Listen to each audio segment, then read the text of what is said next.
देखिए हर खबर यहीं पर, सब्सक्राइब कीजिए TV9 भारतवर्ष। डॉक्टर पात्रा कुछ कहना चाह रहे हैं।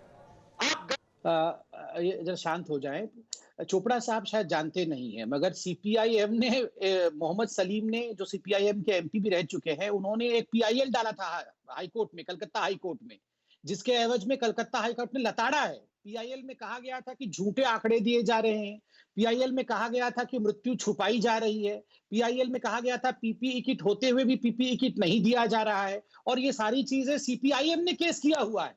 और यहाँ कमाल की बात है, उनके प्रवक्ता आके बोल रहे हैं कि ये सब झूठी बातें हैं, जबकि खुद सीपीआईएम ने पीआईएल किया है। खुद सीपीआईएम का परसों बाइट है एएनआई में, आप दिखाइए इनको। मुझे लगता है ये घर में रहते हैं, पढ़ते नहीं है बेचारे हमारे सुनील चोपड़ा जी, इसलिए ये जान नहीं पा रहे हैं। घर में रहते हैं, ये तो बहुत अच्छा कर रहे हैं। इस समय घर ही में रहना चाहिए डॉक्टर साहब। नहीं, घर में, लेकिन पढ़ते नहीं है, मुख्तलिफ बात है। शौकत दादा के पास एक बार फिर से मैं जाऊंगा। शौकत दादा, आने वाले दिनों में ये याद किया जाएगा कि कोरोना जैसा ऐतिहासिक संकट जब आया तो किसने कितनी जिम्मेदारी के साथ अपना रोल निभाया और कौन सियासत में लगा रहा। क्या वेस्ट बंगाल खुद को ऐसे देखा जाना चाहता है? क्या तृणमूल कांग्रेस खुद को ऐसे देखा? मां माटी मानुष की बात करने वाली पार्टी क्या अपने ऊपर यह धब्बे लगवाना चाहती है कि उस दौरान भी उसने सियासत की? मैं बताना चाहता हूं कि ये कोरोना के बारे में केंद्र सरासर पार्शियलिटी कर रहा है। कल हमारे मुख्यमंत्री ने स्टैटिस्टिक्स दिया कि हमारा वहाँ पर रैपिड टेस्ट के लिए 10,000 किट आया था, उसमें 220 किट इस्तेमाल करने के बाद देखा गया कि ये डिफेक्टिव है। अभी आईसीएमआर उस पर टेस्ट करना मना कर दिया।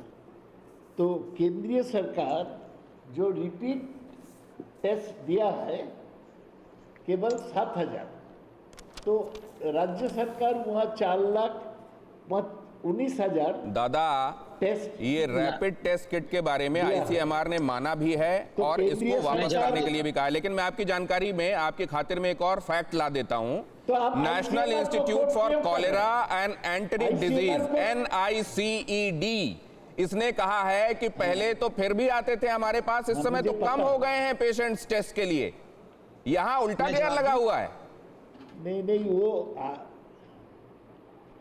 सुनिए ना, वो NICED का जो डॉक्टर शांता दत्त है, वो 3-4 बार बेबुनियाद इल्जाम लगाए हैं, क्योंकि उनका टेस्ट किट सर डिफेक्टिव। आ रहा हूं, देख रहा हूं मैं डॉक्टर साहब, आपको देख रहा हूं। थोड़ा धैर्य रखिए। आ रहा हूं।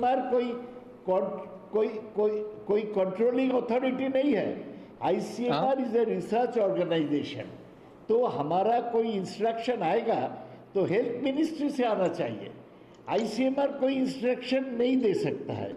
अभी पश्चिम बंगाल में 12 लेबोरेटरी में टेस्ट हो रहा है। पहले ये केवल 1 ठो था, 2 ठो था, अभी 12 लेबोरेटरी में टेस्ट हुआ। हमें टेस्ट किट ज़्यादा दे, परीक्षा ज़्यादा होगा, ठीक से परीक्षा होगा। और जो पहले बताया गया ये तो सही है, जब कोरोना के बारे में कदम उठाना, सलमान निजामी साहब के पास मैं जाऊंगा, कर रहे थे। लेकिन उससे पहले एक बहुत क्विक कमेंट में लूंगा डॉक्टर पात्रा। संबित पात्रा, आप कुछ कहना चाह रहे हैं, लेकिन साथ में एक करेक्ट कर दूं कि जिस पीआईएल का हवाला आप देख रहे थे वो सलीम साहब ने नहीं, फाद हलीम ने लगाई थी। हाँ, अब अपनी बात कहें। देखिए, मैं कहना चाहता हूं, नंबर 1 कि इन्होंने कहा कि रैपिड टेस्टिंग किट इनके पास कम है और वो खराब होने के कारण टेस्टिंग नहीं हो पा रही है। यहाँ पर इनको प्रिपरेशन के साथ आना चाहिए। रैपिड टेस्टिंग डायग्नोस्टिक नहीं है, RT-PCR डायग्नोस्टिक है और इनके पास RT-PCR की संख्या में किसी प्रकार की कमी नहीं है।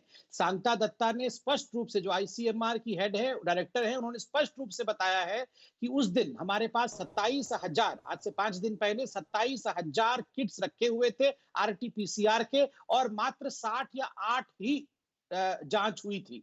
ज्यादा से ज्यादा 20 एक दिन में कराते हैं। आखिर क्यों? जब 27,000 आपके पास डायग्नोस्टिक किट है तो आप डायग्नोसिस क्यों नहीं करना चाहते हैं? और जहां तक रैपिड टेस्टिंग किट का सवाल है, ये हर्ड इम्यूनिटी एपिडेमियोलॉजिकल सर्विलेंस के लिए एसेंशियल है, ये डायग्नोसिस के लिए एसेंशियल नहीं है। इसलिए इस विषय में झूठ ना फैलाया जाए कि इसलिए डायग्नोसिस नहीं हो पा रही।